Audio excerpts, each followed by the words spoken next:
Olá, gente! Sejam bem-vindos a mais um programa do canal Sem Sinais. Hoje eu estou aqui com a querida Dejane Lemos, ela que é professora da Universidade Estadual do Piauí de Libras e também professora do CAIS. Eu já fui aluna dela, tive uma honra, um prazer de ser aluna dela no curso de letramento e resolvi convidá-la para ela falar um pouco sobre essa metodologia de ensino às crianças surdas no processo do aprendizado do português e também com os ouvintes também nos cursos de formações. Bem-vinda, Dejane. Obrigada pelo convite, de compartilhar com vocês uma experiência de trabalho que eu tenho como profissional na área do letramento em PL2 e de ensino de surdos. Então eu agradeço muito o convite, por terem lembrado do meu nome. Com certeza. Aqui a gente sempre busca trazer várias temáticas a respeito da comunidade surda, que a gente pode estar aprendendo a cada dia com pessoas surdas ou ouvintes também que estão inseridos na comunidade surda e trazer também diversos temas no qual a gente pode estar aprendendo e compartilhando com as pessoas para poder conhecer mais um pouco dessa realidade.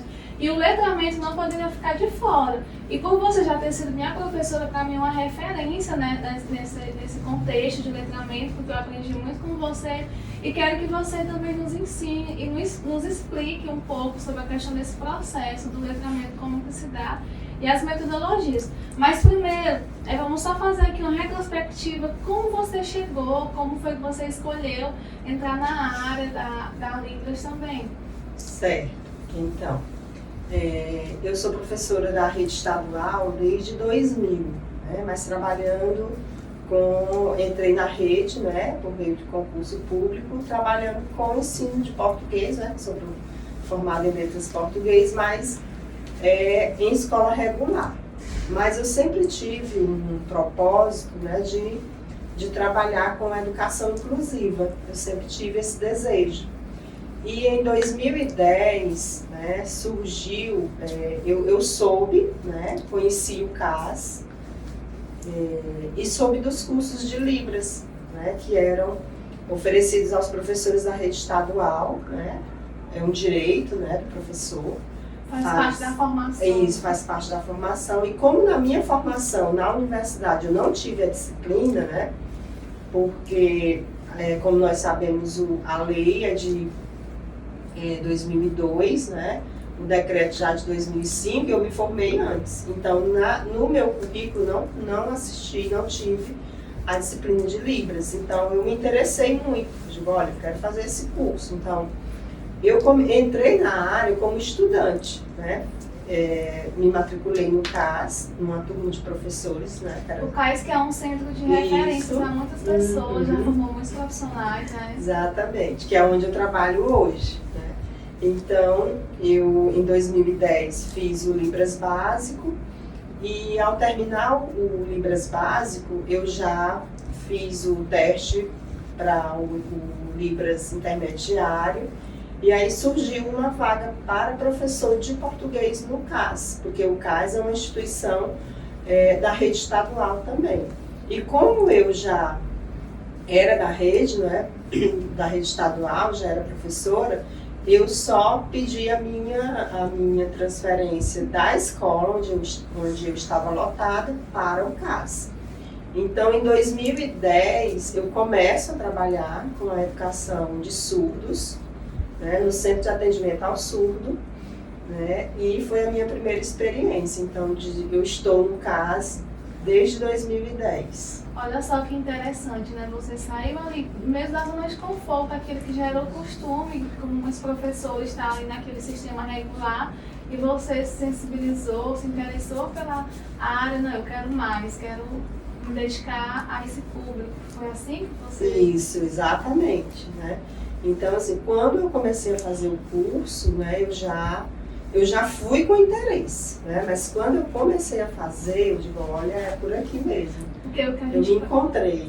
Muito bom a gente ouvir isso, porque saber disso, porque a gente encontra muito nas escolas inclusivas que tem surdos, muitos professores, alguns têm a oportunidade, alguns não têm de estar aprendendo, e não tem assim, esse interesse em pelo menos aprender o básico, para pelo menos poder ter aquele contato básico com o aluno surdo. Então é uma diferença, é por isso que é importante a gente trazer pessoas como você aqui, para as pessoas saberem que ainda existem pessoas que olham, não com um olhar de coitadinho, não, mas de saber que pode contribuir, porque aquela pessoa pode fazer parte da formação, né, do crescimento com o seu trabalho. Exatamente. E assim, foi um salto de qualidade muito grande. Né?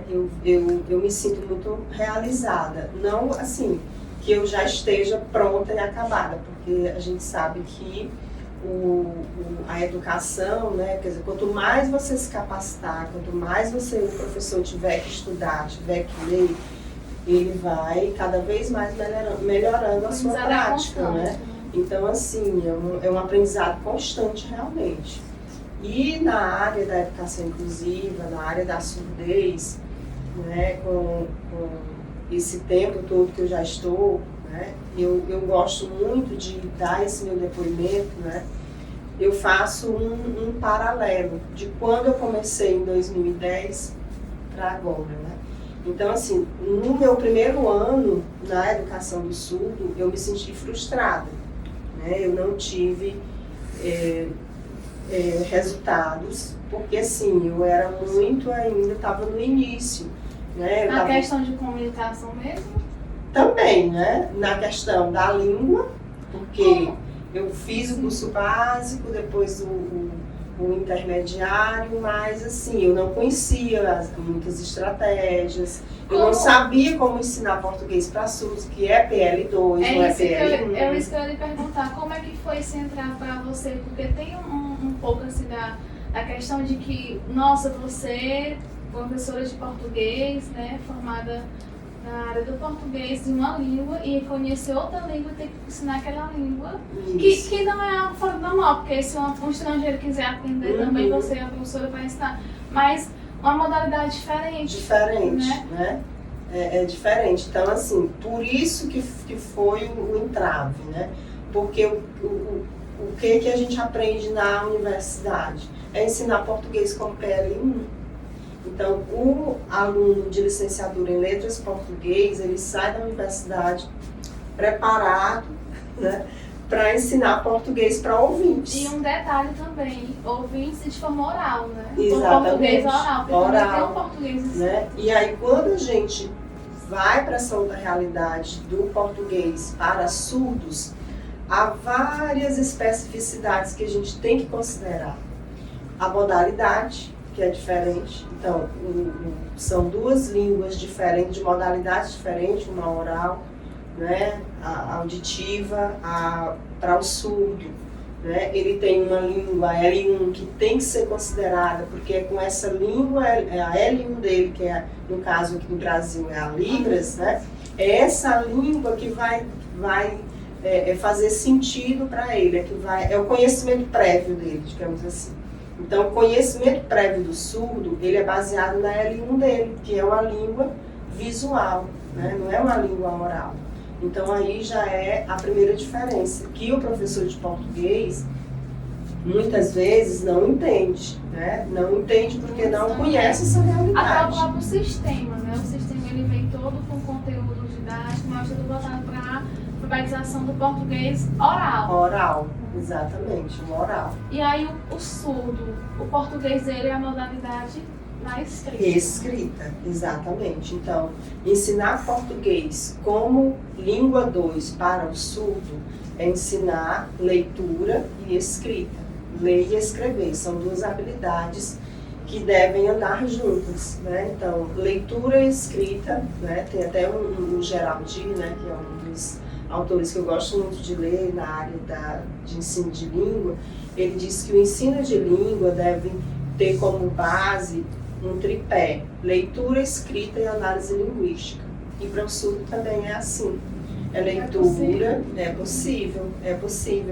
Né? E aí, para ser possível, o professor tem que conhecer a realidade do surdo, de como é que o surdo, de como é que tem que ser esse ensino de língua para o surdo. Como uma L2, né, e eu vejo que nas escolas inclusivas, né, o português ainda é ensinado como L1, ainda é cobrado para o surdo o português como L1, e não deve ser. Então a gente não pode cobrar uma equidade do surdo, né, numa língua que não é dele. Verdade. A língua dele é a Libras, né, aqui do nosso caso, no Brasil. Os surdos, o ideal realmente é que eles tenham a Libras aqui no Brasil, os surdos aqui no Brasil, com a sua L1.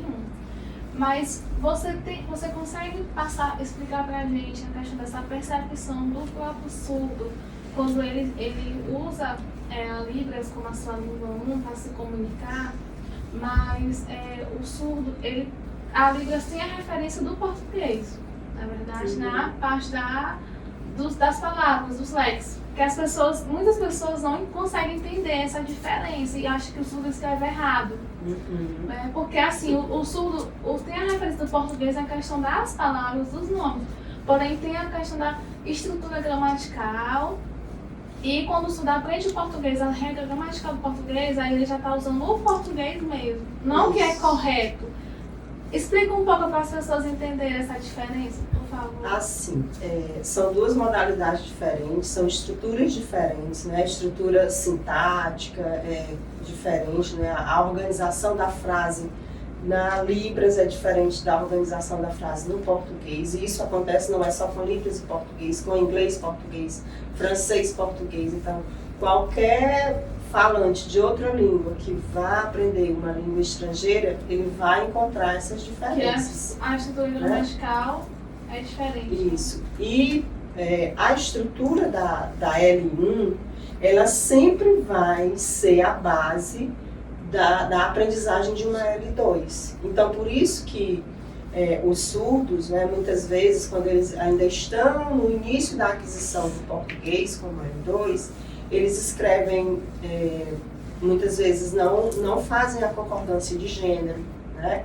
O televisão, o casa, né? No banheiro. Na banheiro, né? Para dizer no banheiro. Ou então eles colocam os verbos no infinitivo, né? Por quê? Porque a base que eles têm é a L1. Porque para quem não entende, não conhece a Libras, e quando vê um surdo escrevendo ou digitando mesmo hoje em rede social, acha que é errado. Mas é porque o surdo, eles escrevem, eu posso afirmar isso, você me corrija por favor, eles escrevem conforme sinaliza, na estrutura da sinalização. Porque eles já têm internalizado a estrutura da língua dele. A gente pode dar mais diferente, professor, né? por favor. E é diferente. Tem uma frase que ele sinaliza, ele escreve. Por exemplo, no caso dos gêneros, né? Que é o que eu percebo muito, os gêneros, os artigos, né? Os determinantes, que eles não fazem a concordância adequada, eu digo certa, mas a adequada na língua portuguesa, né? No caso, eu saiu ontem o casa, vamos dizer assim, né? Porque quando ele sinaliza, ele faz os sinais corretos, né? Tipo, sair, casa, ontem, porque na estrutura da Libras, aí quando vai escrever ou digitar, ele já, como ele pensou, como ele sinalizaria. Exatamente, por quê? Porque ele tem internalizado uma L1, né? Ele já tem um conhecimento prévio dele, que é na L1, que é uma estrutura diferente da L2. Então, quando ele vai transcrever para L2, vem a base da L1, né? Então, aí é que vai entrar o conhecimento do professor, né, de português, para saber que isso não está errado, mas é porque ele está usando a L1 como base para adquirir a L2 e ter alguma estratégia, utilizar uma estratégia de fazer com que o surdo perceba e aprenda que a estrutura do português é diferente, né? E eu gosto muito de fazer isso, né? Eu tenho essa estratégia, eu uso muito essa estratégia no ensino de português, que é o que eu chamo de retextualizar. Então, retextualizar, eu tenho outra professora, a Viviane, né, de Minas Gerais, que ela chama reditatizar, né? Mas é a mesma coisa. Né? Você aproveitar, ver o que o aluno escreveu, né? E reescrever com o próprio aluno, para ele ver que as estruturas são diferentes. Isso faz parte do processo ali quando você está ensinando? Exatamente. Né? É uma das estratégias que eu utilizo, a retextualização daquilo que o aluno já escreveu. Eu não digo que está errado, eu não gosto nem de apagar o que ele escreve, né? Mas eu gosto de mostrar para ele, você escreveu dessa forma, mas no português, vamos ver como é que escreve no português. Então, assim, aqui em Libras é aqui em português, né?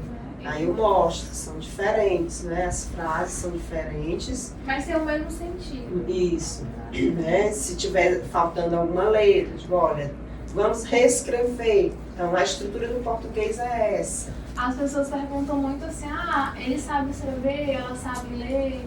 As pessoas... Eu particularmente respondo sim, mas ao seu ver, como é o ler para você, né? Como é o escrever para você? Se for no português, perfeitamente, como você está pensando? Assim, é uma pergunta bem interessante, né? E eu gosto muito desse tema, leitura, né? Porque, assim, é uma visão... Existem vários conceitos de leitura, como existem vários conceitos de língua. Então, depende muito do conceito que o professor tem de leitura e de língua, e aí ele vai dizer se o aluno dele surdo sabe ler ou não.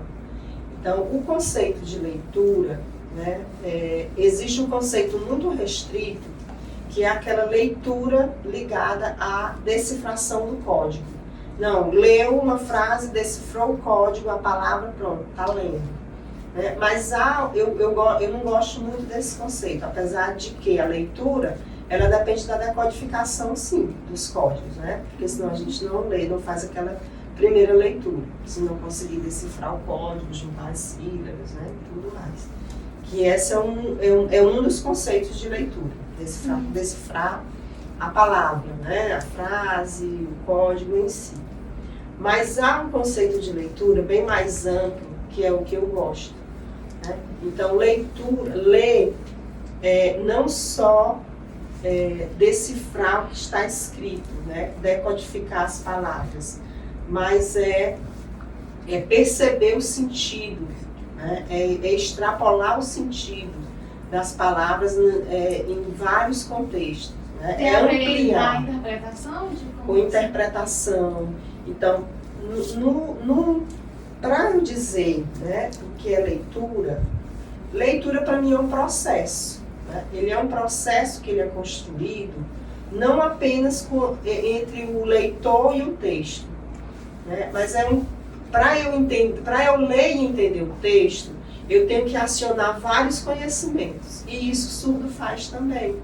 Então, para eu ler e entender, eu tenho que ter um conhecimento prévio, eu tenho que ter um conhecimento de mundo, eu tenho que ter o conhecimento linguístico, o cultural, o histórico e o linguístico também. Muito interessante. Né? Então, o surdo, será que ele tem isso? Aí vamos pensar, como é que o surdo consegue ter um conhecimento prévio, a leitura de mundo, não é por meio da Libras, não é por meio da língua de sinais? Sim, né? O visual, né? O letramento visual, a leitura visual, que é muito importante, né? Essa pedagogia visual que a Sueli Fernandes, Sueli Ramalho, né? Ela fala muito nisso e que muitas pessoas não se atentaram ainda, muitos professores ainda não se atentaram ainda e acham até que a gente dizer que o surdo é visual está restringindo, mas não é restringir, porque o visual é o conhecimento prévio que o surdo tem. Aí eu penso lá nos meus alunos pequenininhos, né, que estão aprendendo. Se não tiver o visual, eles não vão eles não vão conseguir construir um significado, né? Então, se eu faço apenas o sinal, né, bola, e eu não mostro para ele a imagem da bola, ele não vai conseguir o significado daquela palavra. Então, daí a importância da visualidade para o surdo. Porque aí, com esse exemplo que você citou da bola, o sinal, ele vai ter o conhecimento da referência do sinal da língua em Libras. Isso, né, e o significado. O que significa a bola? É um brinquedo, né? Aí mostra o visual para ele. a imagem para ele ter uma Isso, a imagem. Né? Então, assim, todo o início do letramento, né, das crianças surdas deve ter muito visual. E até dos adultos também, porque nós sabemos que a realidade do surdo é diferente. Nós temos surdos adultos que não são alfabetizados, não têm um grau de letramento. Por conta da questão, né, também da alfabetização tardia. Hoje, muitos surdos, até por conta do mesmo próprio sistema, por não tivemos antes professores capacitados, como um exemplo, a gente tem você hoje, que está aí hoje atuando e possibilitando, levando esse conhecimento, que é o que você fala aqui, eu acho muito importante, porque para falar de verdade mesmo, eu trabalho em escolas, já trabalhei em outras escolas, a gente não escuta um depoimento desse, uma aula dessa. Né? Então, assim, é a primeira vez que eu estou ouvindo de você, com todo esse conhecimento teórico, prático. Pois é, então, como é que eu quero que o meu aluno surdo aprenda a ler, né, se eu tenho uma visão limitada de leitura, né, se eu restringo essa leitura apenas para o código, né, o código. Como é que o próprio sistema, né, vai cobrar do aluno, porque eles chamam de sistema regular, e vai cobrar dele uma prova de português, uma redação. Exatamente. Isso é muito angustiante para a gente que atua como intérprete de Libras, por exemplo, no sistema, inclusive, isso é muito angustiante. Exatamente. Então, assim, nós, professores, temos que dar possibilidades, né, para o surdo de eles se inserirem nessas práticas letradas. As crianças, né, que você alfabetiza, são do CAIS? São alunos da Sim, CAIS? São alunos do CAIS, mas assim, o CAIS ele é a EE. Né? Então, todos os alunos do CAIS, eles estudam em escolas regulares. Eles têm um momento de ir para isso, lá. CAIS. E, assim, agora, o CAIS também não muitas pessoas até podem pensar que é uma aula de reforço, não é.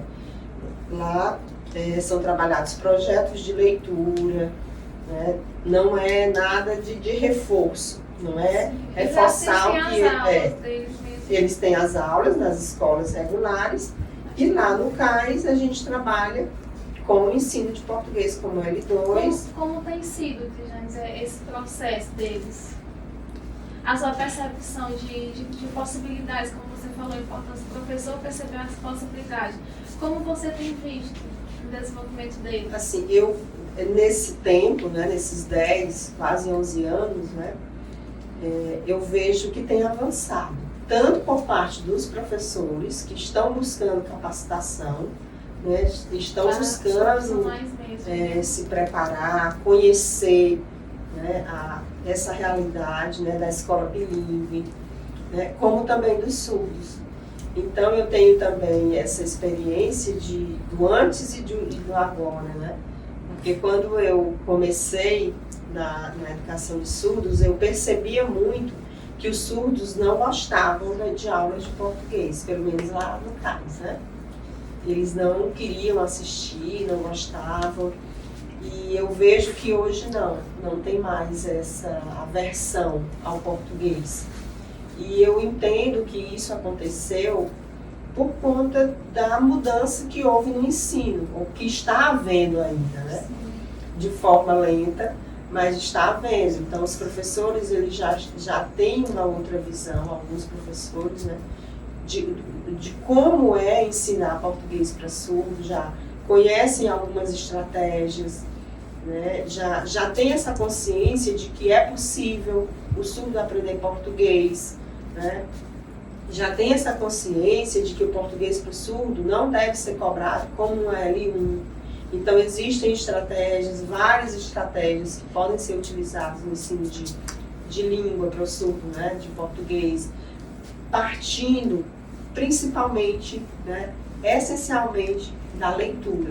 Leitura que é letramento, né? Letramento, não só o letramento da letra, do código, mas o letramento de mundo. Possibilitar ao surdo esse contato com leituras, com textos, com Como gêneros. funciona o letramento, a metodologia principal? Bem, não é nada assim de outro mundo, né? O letramento para o surdo é o letramento para o ouvinte, só que com algumas estratégias diferentes. Primeiro porque a língua de instrução para o surdo é a Libras, então o professor tem que ser bilíngue, né? Tem que saber Libras para fazer essa mediação da leitura para o surdo, né? Então, essa é uma diferença. Mas o texto que eu apresento para o aluno ouvinte pode ser o texto que eu apresento para o aluno surdo, que são os gêneros textuais. Eles vão trabalhar aqueles textos para poder entender Isso, os gêneros textuais. né? Então, a gente pode utilizar várias estratégias, né? Uma das estratégias é o conhecimento prévio, né? O professor. Então, se eu vou trabalhar um texto com eles, digamos, uma receita culinária, né? Que é um gênero textual, que aí é a importância da leitura dos gêneros textuais, porque aí é que vai inserir o surdo no contexto do letramento, né? Que são os textos que estão circulando socialmente, né? Então, eu faço uma conversa prévia, né? Com o surdo a respeito do gênero, né? Se ele conhece, e aí eu posso trazer a realidade dele para essa leitura. Dia de domingo, onde você almoça, o que você gosta de comer, quem faz o almoço. Como né? se fosse as abordagens. Isso. Né? Para entrar no gênero receita culinária. Em casa, você ajuda sua mãe a fazer o lanche, né? Que ingredientes você utiliza? Então, isso é uma conversa prévia. É a preparação para a leitura, né? E aí depois a gente apresenta o gênero, né? Pergunta se ele já conhece, se já fizeram alguma receita, o que gostam de comer, para trazer o aluno para dentro daquilo que se vai trabalhar, né? Para a leitura, para ele perceber que o texto para ele tem sentido porque ele faz uso na vida dele. E isso é o contexto de letramento. É a leitura, né? Fazer sentido. Não é só alfabetizar, mas é alfabetizar letrando, como a Magda Soares diz, né? É utilizar a leitura e a escrita na sua vida, nos contextos sociais. E isso, quem não utiliza uma receita em sua casa, né? Todos os gêneros textuais que todos os gêneros. Podíamos, outro gênero, né? Poema, né? Uma notícia, né? Notícia, né? De jornal ou de portal, né? Ou uma conversa, prints de WhatsApp, né? Comentários de Facebook, quer dizer, tudo isso faz sentido para eles, porque eles veem ali no dia a dia, né? Aqueles textos circulando. Muito interessante. Quando você se deparou a estar ali fazendo parte desse processo de alfabetização com o surdo, que antes você também tinha suas dúvidas, seus receios, e você viu as possibilidades daquele aluno surdo, como foi para você e como é que é? Eu acredito que ainda hoje você ainda atua também. Como é que é sentir, perceber o surdo conseguindo na escrita e na leitura?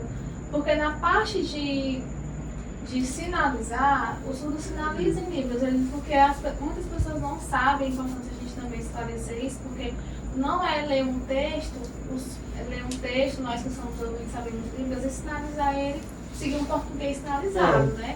O surdo também não funciona assim. Quando o surdo, na possibilidade dele aprender o português, e já tem a sua base, a línguas como L1, e aí quando ele passa a ler um texto, ele pode também saber diferenciar isso da questão da sinalização e da leitura do pensamento? Sim, e o que você falou é muito importante, porque ler um texto, né, o surdo ler um texto, não é ele sinalizar palavra por palavra que está ali escrito, porque muitas vezes ele sinaliza, mas ele não está entendendo. Então, isso é português sinalizado, né? É, porque não tem um contexto. Né? Isso, não tem um contexto. Então, a leitura, né, eu gosto muito da leitura global, né, no primeiro momento. O surdo fazer a leitura global.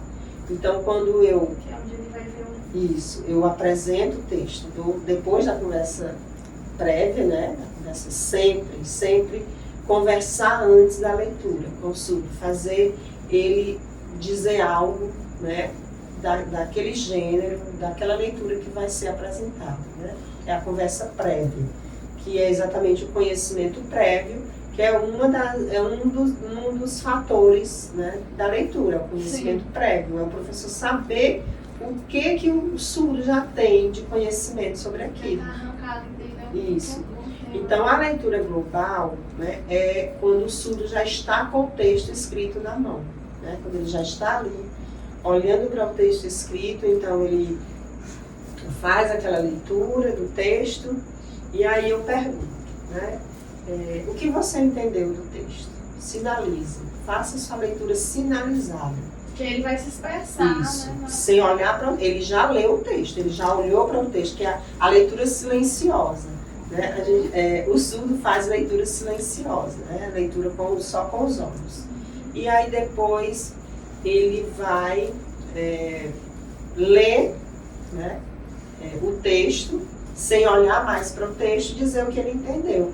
Ou seja, é uma leitura dele, a leitura. O que você entendeu? Aí ele vai sinalizar, sem olhar para o texto.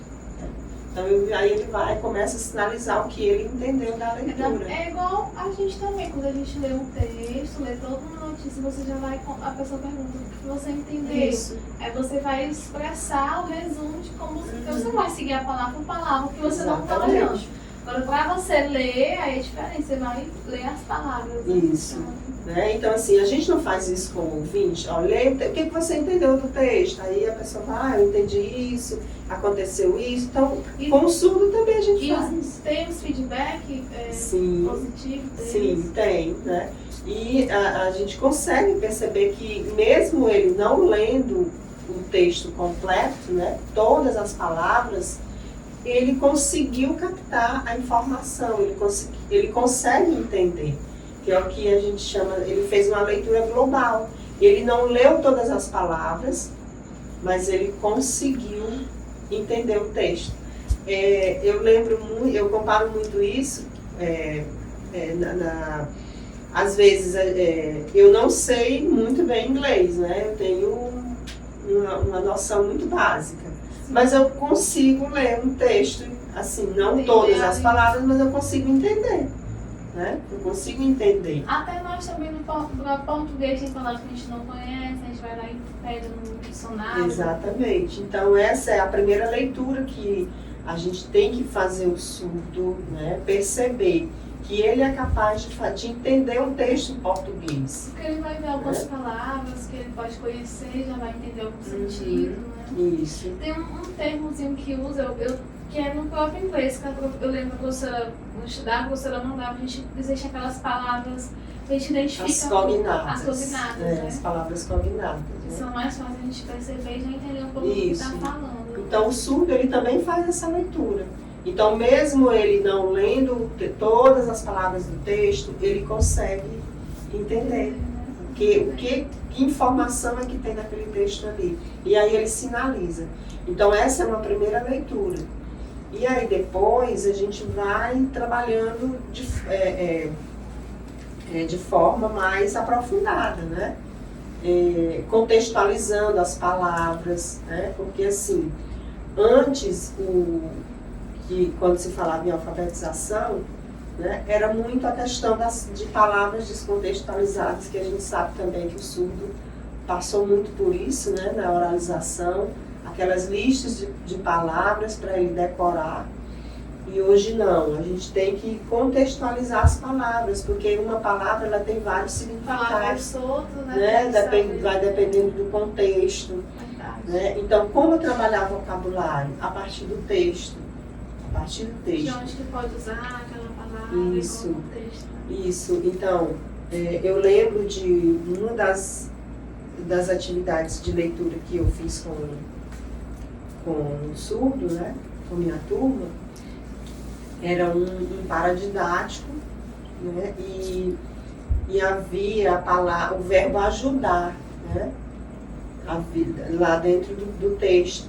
E aí, ajudar, eles fizeram o sinal, né, ajudar, todos acertaram ajudar.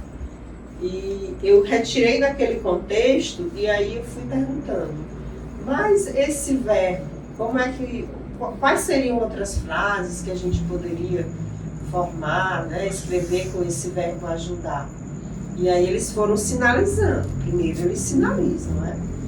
Aí eles foram sinalizando a frase com o verbo ajudar, outras frases que não mais a do texto, né?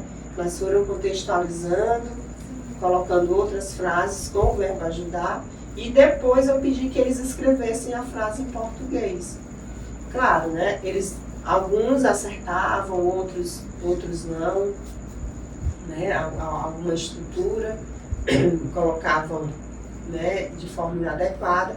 E aí, depois dessa escrita, né, eu fui reescrever com eles as frases, né, com o verbo ajudar, para eles perceberem que aquele verbo ele poderia ser usado em outros contextos. O marido ajuda a mulher em casa, né? O meu amigo está triste, eu estou ajudando. Não soltar, né? assim, qualquer situação que não combinasse, né? Isso. Na situação.